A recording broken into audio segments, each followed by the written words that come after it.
Okay, so today we're going to go over solving multi-step equations with parentheses. So the first thing you want to do is distribute to release the parentheses. Then you're going to combine like terms, and then you're going to use algebra to undo the add or subtract, and then use algebra to undo multiplication or division, right? So we want to use a distributive property, so we're going to multiply negative 2 times x, and then negative 2 times 6. And so that gives us negative 2x. And a negative times a positive is a negative 12. We copy the minus 4 and the equals 6. Right, so we recopied everything after that. And then, so we've done distributive properties. So now we're going to combine like terms. And we have, right, the negative 12 and the negative 4. And you can only combine like terms when they're on the same side. So while these are like terms, you can't combine all of these because they're not all on the same side. So you can only combine like terms that are on the same side. So we can only combine these two here and here. So that's going to give us negative 2x, and then a negative 12 and a minus 4 is a negative 16, and then recopy the equals 6. And now basically it's just a two-step equation, right? So we just need to solve that two-step equation. So we're going to undo the subtracting first. So we're going to add 16 to both sides. That gives us just a negative 2x on this side and a 22. And then we can undo the multiplication by division. Make sure you're using the algebraic division symbol. And we're going to divide by negative 2.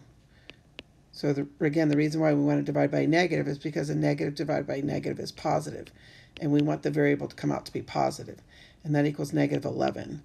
So we think our answer is x equals negative 11. And then we can check it if we want to. Like, you don't really have to check it unless your teacher tells you that they want to see the check. But I just want to show you that we could, like if this was a quiz or a test and I had extra time, I could plug it in back in the original equation and see if it balanced, if it made a true statement. And if it didn't, that means I made a mistake somewhere. Maybe a copying error, maybe a distributing error, maybe a combining like term error, maybe an integer sign error. So we're going to go back up, and wherever I see the x, I'm going to put negative 11 in its place because that's what we think the answer is. We think negative 11 should be replacing x, and that gives me negative 2, negative 11 plus 6. So I'm just recopying, and then I like to put the question mark above there just to say, does it balance? And then here we're doing PEMDAS. So we're basically figuring out what do we have on this side using PEMDAS. So if we did, please excuse my dear Aunt Sally, because I'm not solving anymore. I'm evaluating, right? I'm now evaluating. So I'm not solving anymore. So I want to do what's inside the parentheses first, right? So negative 11 plus 6 is negative 5. And then PEMDAS says we should multiply, which is positive 10. And then 10 minus 4 is 6.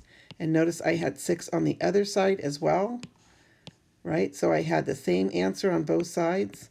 So that means we did it correctly, right? We did it correct. We did not make a mistake.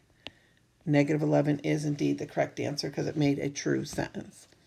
Okay, so let's practice a couple more, but this time we won't practice the check.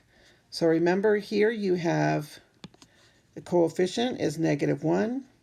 So we got to distribute and multiply negative 1 times 3x and negative 1 times negative 8. So the 7x just gets recopied. That's not part of the distributive property. The negative 1 times positive 3x is negative 3x. And negative 1 times a negative 8 is a positive 8. So you got to really watch those signs.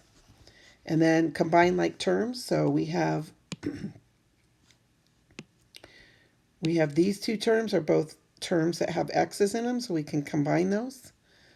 So that's a 7x minus 3x gives me a positive 4x.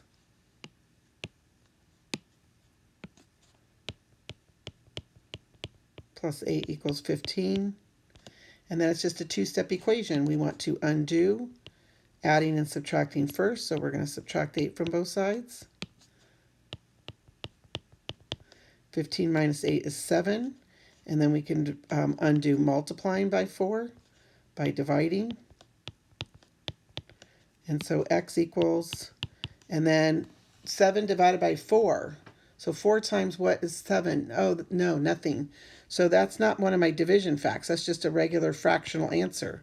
So my answer is 7/4 because 4 doesn't go into 7 evenly. So I can leave my answer as an improper fraction, right? That's an improper fraction. Or if I wanted to, I could write it as, so 4 goes into 7 one time with 3 left over, so 1 3/4. Or I can write it as a decimal, 1.75. And to get that, I would do long division. And you don't have to do that. I'm just saying if you wanted to.